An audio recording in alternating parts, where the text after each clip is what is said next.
各位，愛護香港力量發起支持梁振英嘅遊行。本台喺維園採訪期間，遭到遊行人士包圍同埋揮拳襲擊，警方帶走咗一個涉案嘅男人，暫時列作襲擊案處理。何海玲報導。咪喐啊！你哋影住晒你哋啊！一班參與撐政府遊行嘅人士喺維園草地集合時，圍住本台攝影師劉家和，佢哋用手推撞器材，阻止拍攝。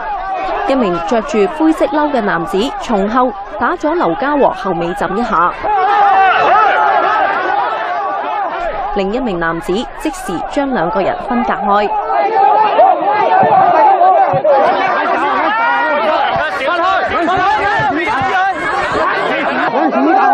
你捉住佢啊！佢打人啊！附近嘅警員上前制止，並將打人嘅男子帶走。佢離開時不忘高呼支持梁振英。頭先發生咩事啊？支持先話支持香港政府。揾到佢幫人啫嘛。事發喺下晝2點半，本台派出攝影師及記者喺維園草地採訪愛港力量嘅遊行時，正訪問參與人士對梁振英嘅施政嘅睇法。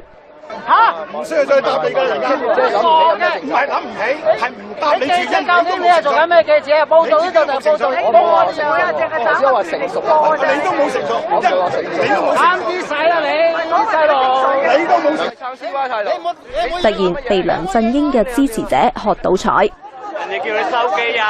你話叫啊叫啊！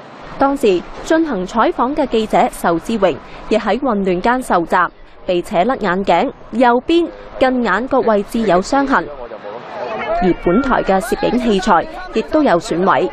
Now 寬頻電視記者何海玲報導。Now 新聞台發表聲明，對採訪期間遭到暴力對待表示憤怒，並且予以譴責。Now 新聞台重申，委派2個記者到現場係進行正常嘅採訪活動，而遭受到暴力對待表示憤怒，並且予以譴責。案件已經交俾警方處理，本台相信警方能夠秉公辦理，全速破案。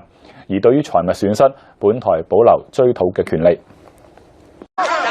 一班參與撐政府遊行嘅人士喺維園草地集合時，圍住本台攝影師劉家和，佢哋用手推撞器材，阻止拍攝。一名着住灰色褸嘅男子從後打咗劉家和後尾枕一下，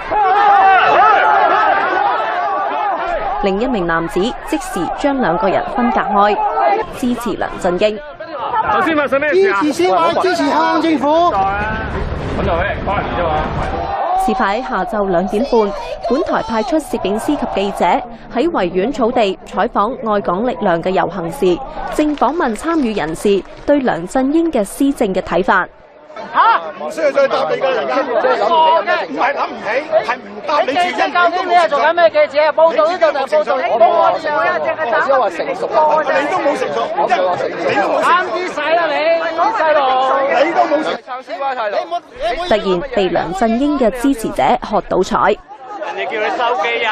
你話叫啊叫啊！當時進行採訪嘅記者仇志榮亦喺混亂間。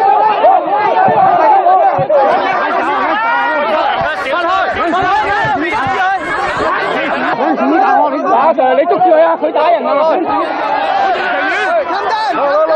附近嘅警員上前制止，並將打人嘅男子帶走。佢離開時不忘高呼。各位，愛護香港力量發起支持梁振英嘅遊行。本台喺維園採訪期間，遭到遊行人士包圍同埋揮拳襲擊，警方帶走咗一個涉案嘅男人，暫時列作襲擊案處理。何海玲報導。咪喐啊！你哋影住晒你哋啊！